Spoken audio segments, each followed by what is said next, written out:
Hello, everyone, and welcome back to another episode of the Connecting Dots podcast. As usual, I'm your host, Usama, and today we are very excited to be talking to Paul Challoner, who's the VP of Network Product Solutions and has joined us from Texas, US. So, in the upcoming conversation, we'll not only get to hear about his professional journey, but we'll also get to talk to him about some of the futuristic use cases of the advances in wireless communications. So, with that, we're very excited to have you here, Paul. First of all, how had your day been so far? It's been great so far, thank you, and thanks very much for the invitation to be here today. Great. So, Paul, first of all, let's get started with the rundown of your professional journey. I see that you work with with Nortel, with Ericsson, and you've been in the telecom industry for almost over 2 decades now. So, first of all, tell me, how do you feel after looking at or being a part of this technical evolution, starting all the way from 1G, 2G, 3G, and now we have 5G. So, first of all, tell me how you feel about it.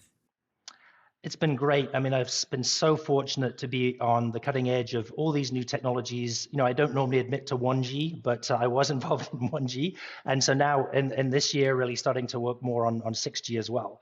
So that's a tremendous amount of evolution and new technology and really world-changing equipment and technology that we've been able to provide. It's great. Excellent. So now let's come to the question of the professional breakdown. So since the time that you've started your professional journey after graduation, so what kind of roles that you've been in, and how had your journey been overall? So again, I've been really fortunate to be in all of my roles where I've really been passionate about what I've been doing. And so that's one key ingredient. That's always great to have. And then together with a role that involves technology, either cutting edge or not so cutting edge, and business and customer. So if you can create an intersection of passion and business and technology, then I think you're really lucky. And so I've been lucky enough to do that.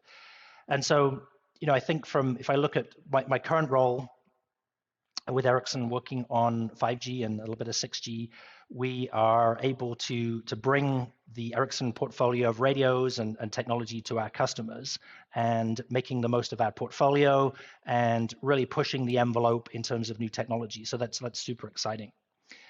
But if I look back at the sort of start of the journey, I'm an engineer at heart, and the foundation is being an engineer. And that has been, you know, a great kind of bedrock for me to move forward in all the different roles, being able to rely on that fundamental foundation. And actually started, you know, way back when as a hardware engineer. My first job actually was designing black box flight recorders for aircraft. So working in the avionics industry. So that was some hardware. And so every time if there's ever a plane crash, I always worry about you know, any of my designs that are still flying. But after that, I moved from hardware to software, so I became a software designer. And then I moved into systems, being a systems engineer. So I'm broadening each time to be able to do that. And my first role after designing black boxes was the first role in telecoms was actually with a Vodafone subsidiary in the UK, in England. And so that's my first job. And from there, I got my first introduction to Ericsson. And so then actually from there moved to Ericsson.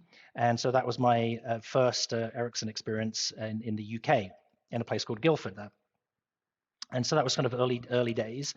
And then I was fortunate enough to be given roles to putting in radio systems around Europe. And I worked in Norway and Lillehammer Olympics and Warsaw police systems and even St. Petersburg, Russia. I was sent there for a while. So different experience working with radio systems around Europe. And then I was lucky enough to get an offer from Nortel, and Nortel hired me into the US. And so that was my first non-UK role. And so then I went to the US, and Nortel was good in the sense that it gave me really global experience. So a couple of years in the US, in Canada, in France and India, and back to France, and finally in the UK. So fantastic global exposure, all kinds of different cultures, different technologies. I mean, really a great journey in a great company. And then, you know, as luck would have it, at the end of the Nortel journey, there was an Ericsson acquired the part of Nortel that I was in, and so I was back in Ericsson again for the second time. So it's, you know, great company to be back the second time. And then at that point I'd made it to 3G and working on CDMA 3G.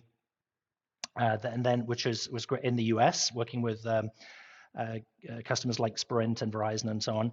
And then after that, I worked on Wi-Fi. I was head of the product line Wi-Fi for a while when Ericsson was working with Wi-Fi. And then after that, was able to transition into my current role, which is working on solutions for 5G, and so 4G and 5G, and now a little bit of 6G. And that brings us up to the current date. So very fortunate to have a breadth of technology experience, different business roles. I really love the transition from engineer to product management, and from product management to general management, leading teams up to about 300 people. And now in the solutions role, really being able to bring technology to our customers again. So great mix, great set of experiences, and loved every minute. Right. It is indeed a very exciting journey. So first of all, tell me, how does your family feel about you moving all the time here and there? So we were moving around every couple of years, and so we'd live in the country for 2 years, and then we'd move to a new country, and so that was quite a challenge. And we moved to India, and my son was born in India. And so then we moved a couple of years later, we moved to France, and my daughter was born in France. And so we're pretty multinational in our experience. So they're very patient with me, and we're able to follow along the international and global journey with me. So it's great, thankful for their support. Right. So, Paul, although you've been an engineer at heart, but you've also been at the forefront of product management in the telecom space as well. So, what have been some of your key learnings from your leadership positions in terms of the financial working of a large-scale technical corporation is concerned? Yeah, good question. Obviously, that's a tough recipe to crack here, and I think it's first having individual products that are best in class, and that is a lot of it's down to the product manager's vision of making sure that the ingredients of that product are exactly what the market needs. So you've got to satisfy what your customer needs, have a product that can be fully commercialized and roll out in volume. And then that's got to fit together with the rest of the portfolio.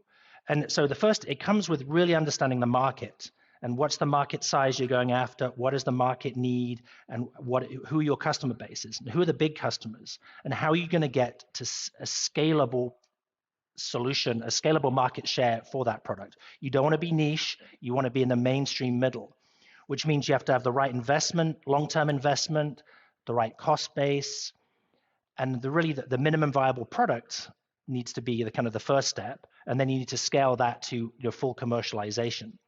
So it's across the different pieces of the solution that a customer might need, and picking the ones that you can be best in class on, and you have a cost-based advantage as well. And so all of that comes together to make a profitable portfolio that's successful with our customers. Right. So while you were progressing in your career, what kind of myths do you think have been busted for you as far as leadership is concerned? Leadership, I mean, I think it's really a question of developing your own personal style. And, I think it's the first thing is I guess the key thing is adapting your style to the culture that you're working in. And being a leader in England or France or Delhi in India or Ottawa, Canada or Dallas, Texas is a different thing, right? And I think I didn't appreciate how much the cultural differences is actually make an impact in how you lead. And one of the big differences in how you build consensus and how you align a team. And so different, maybe the US is a bit more autocratic in style as sort of what the people are used to. But if you're in France or in other places, you have to invest in building that consensus, right? And really getting that alignment. And we talk about the Swedish culture is actually quite consensus driven as well. So that upfront investment in consensus is important, because you have to have alignment. Once you have the organization aligned, then you can really deliver well on what commitments you're making. So I would say that's being able to adapt your leadership style to the culture and is a kind of a number one learning, I would say. Right, excellent. So, Paul, on that note, what do you think would be Ericsson's unique differentiator that sets it apart in the telecom world? I would say, we're a market leader, and we're a market leader in the RAN and the core segments. And I think that is because we've put the right investments in the right product segments, and we've really worked together well with our customers, and we really understand our customers' business well, and we have global scale. So I think global scale is really important. We're in many different countries and all the major operators, and that allows us to have scale in R&D, scale in investment, and then making the right decisions about which technologies to invest in, which not, and to be able to deliver high quality products that really meet the market need and that outperform the competition. So I would say if you look at benchmarks around the world, Ericsson wins 75% of those benchmarks globally. And that says we have the best performing product. So I would say performance is a key differentiator, and ability to operate globally. And I would say have product and services capability. So not only can we offer the product to market, but we also have the services capability that we can bring to do the installation and the design and all the services part of the portfolio. So I think those things together give us the differentiation to make us successful. Right. So, Paul, share some thoughts about Open RAN. What is the hype about, and what is it? What value does it bring to us, both in terms of vendor companies as well as our partners and customers? Yeah, I think Open RAN and open architectures generally are really important, and Ericsson's committed to the future of open architectures. I think that's important to say. But when we talk about Open RAN, I think at first there's three pillars or three big parts of it that we talk about. I think when you ask everybody their opinion on what O-RAN is, you get different answers. If you ask the US government or our customers or our competitors, everyone says something different. But it's really three different things. So it's the cloudification of RAN is one part. So it's moving custom hardware, the software from that to standardized or commercial off-the-shelf servers. And so that allows you to have scalability, flexible software configuration, and in our product that we call Cloud RAN. So that cloudification is really great, is a future architectural fundamental as we go into 6G. There'll be cloud-based networks. And we're just starting that transition now. We have a set of products that support that, and we think that's a good architectural choice for the future. The second pillar really is around automation and having a set of platforms that allow you to automate the network. And so you can each vendor has its own automation solutions right now, but this is allowing a standardized automation platform with standardized interfaces with a series of applications that allow you to run your network in a good way. And then these applications can take full advantage of AI ML. Of course, that's a kind of a buzzword, but you can really use that to run your networks on a standardized platform. So think of an app store that you could create, different apps that either create services on your network or help you run your network or help you optimize your network. And this automation, as networks get more complicated, you just have to have it. And so operators just can't hire more and more and more people to run their networks. It has to be automated. So O-RAN's automation thrust is really important as well. And we have Ericsson EIAP or some automation platforms that Ericsson provide to be able to be a foundation for that automation. So that's really important. And then maybe coming back to the third pillar, which is maybe most contentious, is around the interface between the radio and the baseband. And so that's traditionally has been a vendor-specific interface.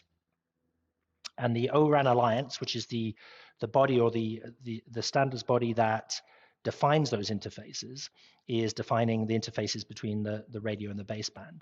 And the intent is that you can mix and match between radio and baseband. So you could have Ericsson radio working with a competitor's baseband or vice versa. The reality of that situation is that the standards body is working on the next generation of those standards, and Ericsson's very involved in the creation of those standards. It's called the Next Generation Low-LS Split, or NGLLS is a sort of technical term for that. And so we're working on a high-performing solution for NGLS, and that's something that Ericsson's investing in. And so the reality is that mix and match is really somewhere away. It's really going to be more sort of vendor-specific implementations and integrations, but the standards process is ongoing, and it's on a journey, I would say, in terms of that low-LS specification. That is excellent. And thank you, Paul, for such a comprehensive answer. And now, for a second, if we imagine a world several years ago where we were heavily dependent on the usage of thumb drives for data transfer and whatnot, but the advances in wireless communications have really helped us to just live in a world free of thumb drives in a very secure way where the speeds are so high that we practically don't even need thumb drives anymore. So now if we extrapolate this thought further, Paul, how close do you think are we to having holograms in our lives? So I would say I was lucky enough a couple of months ago to appear in my first conference as a hologram. And so I was actually in that Plano office, and I appeared in a San Jose, California conference on climate change. And so my holographic projection was there. I didn't have to travel. It saved all the carbon, the greenhouse gas emissions of the flight and things. So it's kind of environmentally, responsible. It was quite entertaining to be in that holographic environment. People were walking by and didn't realize that I was live, and so it was quite a shock to them to know that I was a live hologram they were talking to. And so, so that is so that's on. So on one hand, we can do that today. On the other hand, that requires a back projection system, so you need to have some specific equipment to do that. The days of the imagine, I think most people have seen the Princess Leia hologram in Star Wars with R2-D2 projects the hologram. That freestanding hologram is not really a thing at this point. There's some research about laser projection onto dust particles, but it's not really a thing. More realistic sort of hologram equivalent is really augmented reality, and is using either through glasses or contact lenses or a device, is you can look at somebody who looks like a hologram but is really an augmented reality projection. So if you loosely call that a hologram, then that's something that you can do pretty easily today. Then something also, another phenomenon that's happening is something called holotaring, which is where you send your avatar through as a hologram. So it's less digital processing demanding, because imagine your hologram, your avatar, maybe you have a Snapchat avatar, you take that and that becomes the basis of a 3D like avatar hologram, and then you send that over a 5G, 6G system, and so that's holotaring. So all of these things are coming out. I think the AR versions of the hologram are kind of here now. This is going to get more and more advanced. Imagine like what we used to have as video conferencing rooms now have holographic teleportation or holographic conferencing rooms, effectively, where you go into and experience people as a hologram. It's very rich interaction that you can have, and environmentally responsible as well, because it avoids the travel. Absolutely. And although we talk about all of these cool technologies, but of course we are talking about heavy computations here, which necessarily needs power. So in your opinion, how are the sustainability initiatives ongoing as far as vendor companies are concerned, their partners and governments? So I would say we could do more, I think, is the answer, as that is the overall ecosystem. And I'm proud of Ericsson in terms of our achievements and our being very vocal about sustainability. We recently won and have been featured in ABI research reports around being an environmentally responsible company. But if you look at the kind of big context, so that's something that makes me proud, actually. And if you think of the big context, I mean, we have just less than 2% of the world's energy is used on telecoms networks. And so the big things that we can do is make radios that are more environmentally responsible, so they use yet less power.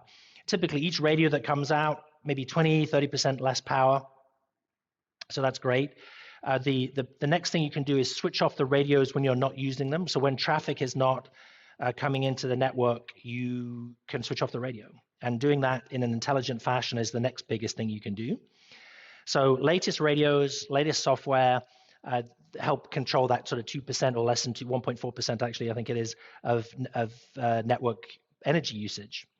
The thing we forget is that our networks also enable other industries to save energy. And so if you have a network, you don't need to, you can do things digitally. You don't need to send a truck to a house. You can do things electronically.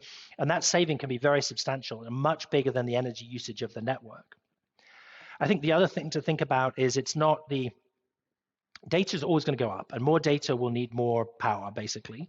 So what we need to look at is the efficiency of the use of that power. So really, the metric is really kilowatt hours per gigabyte transmitted, and so that's what we've got to optimize as an industry. And so, we're working on better metrics to be able to do that, better measurement, so everyone can have a sort of a electricity meter for their network to know, how are they doing. And then also just keeping track of which sites use more energy versus less, and making sure that we're going back and configuring and organizing and designing networks. You make sure your sites are in the right place. A site that's not carrying traffic, that's a bad site. So I would say overall, progress is being made. It's higher up on the agenda, but it's the sustainability and making sure we take the right actions as a telecoms industry. It's no joke. It's a really serious thing. I think Ericsson is taking that seriously. I think as an ecosystem, we can still do better. Right. And that's another thing for me to be proud about at the company we work for. So other than that, Paul, do you have any cool traditions within your team? Cool traditions. I'm not sure. I think one of the principles is, for me as a leader, is to try and make sure that the team meets regularly. And so I believe in a weekly engagement with the team or a subset of the team, and then as periodic kind of get-togethers of the entire teams physically where that's possible. And then one of the things that we've done recently is actually had an improv comedy team come in and help us and coach us a little bit.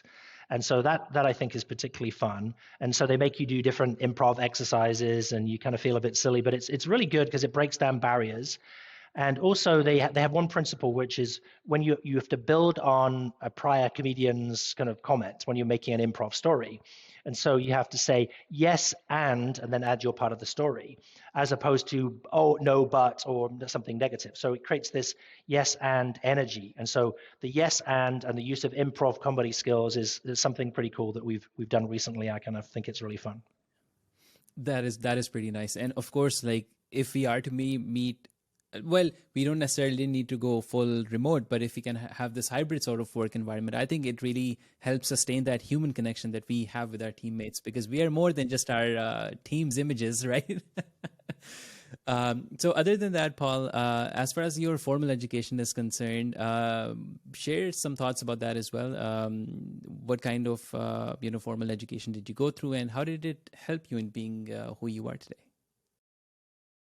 Yeah, so I went to a university in England. It's a Brunel University named after a British engineer. And I studied electrical and electronic engineering. And so much as at the time when I was learning Maxwell's equations and vector calculus, you really didn't think that would have any applicability to a future career. Those foundations are really valuable and have helped me really understand the world of hardware and software since then. So I'm really thankful for that kind of very bedrock of knowledge. But I think that was many years and many moons ago, of course. Today, I think you have to be a lifelong learner. And it is really important to update your skills every day. And there's a concept that I talk about called the half-life of skills. And just like radioactive decay in half-lives is how long does it take to be half as radioactive as before? In the half-life of skills, how long is it before your skills are half as useful as before? And in our telecoms industry, that can be 18 months. So that means if you're not constantly learning, you're getting out of date and behind. So it's really important to update yourself all the time. And so I've been lucky enough to be able to have access to some university courses, London School of Economics, Boston University. We have access to some professors where they help you and challenge you in some of the new areas to learn, new engineering approaches or new business or market approaches. So these are good. But really, they're just sporadic courses. And it's really reading and understanding every day, what's happening in the industry is really important. And so keeping yourself constantly updated. And that's both in power skills, in terms of how you communicate, those kind of things, and the technology itself. Right. And if you talk about your personality, Paul, what are some of the core values that you uphold in your life? I think integrity is really important. It's a lot of discussed a lot internally in Ericsson here, but it's a something I personally hold dear, and I think it's like encapsulated by do the right thing And I think that's important. Sometimes I think there are gray areas which becomes not so easy to always do the right thing. I think that's really important that each individual acts appropriately. Then I think trying to be as authentic as a self as you can and bring your authentic self to work and have an environment where you can bring your authentic self to work. That's really important too. So don't be fake. So have integrity and don't be fake. And then third, I think, try and work and interact with people with humor. And I think, having fun while you're doing things is really important. That is absolutely nice. And now that we are reaching the end of our conversation, Paul, let's end it on a note, on a sage advice from your side for both students as well as early career professionals who can maybe incorporate some lessons learned from the leadership so that they can formulate a better path towards their career hierarchy. Mm-hmm. I think the first advice is make sure you find your passion. Is you have to love what you do. That doesn't mean every hour, every minute of every day, but it means on average, it's your profession, your work, it sparks joy. You love it. Like find something that allows you to have that passion. And if you're not in it, move to it. The second thing I would say is, we're talking about education and skills, is like sharpen the saw, sharpen your skills, make sure you have the best skills that you have in your chosen field. But that's still not enough. The third piece would be work ethic. And it is amazing how success and work ethic are correlated. And but work ethic is not measured in hours, it's measured in productivity. So don't mix I'm working lots of hours from being I'm very productive. So productive work ethic is really important. It is not a badge of honor to work more than someone else. It's a badge of honor to be more productive. So that's really important. And then the last ingredient, I think, is visibility and communication. Is make sure you're working in an area that your company cares about, that is a priority, that senior leadership finds important and is aligned with your strategic goals. And so make sure you're contributing there and then communicate about what you're doing. If you can be doing a great job, if nobody knows, it's not giving you personal benefit. So make sure you communicate well and make sure you build a personal brand and make sure you communicate your achievements. So I think there are a set of 4 things to bear in mind when you're thinking about a career plan and how to be successful. Right. So we'll wrap up the conversation here, Paul. Thank you so much once again for being here with us and sharing a few thoughts about your reflections and your professional career overall. As far as our audience are concerned, if you like the content, feel free to like, share, and subscribe to show your support. And until the next episode rolls out, not only check us out on other streaming platforms, but also buy me a coffee, to which I'll provide a link in the description as well. So until the next episode rolls out, do take care of yourself, do pursue your dreams, and don't give up. This is your host, Usama, signing off, and I will catch you in the next one. Take care.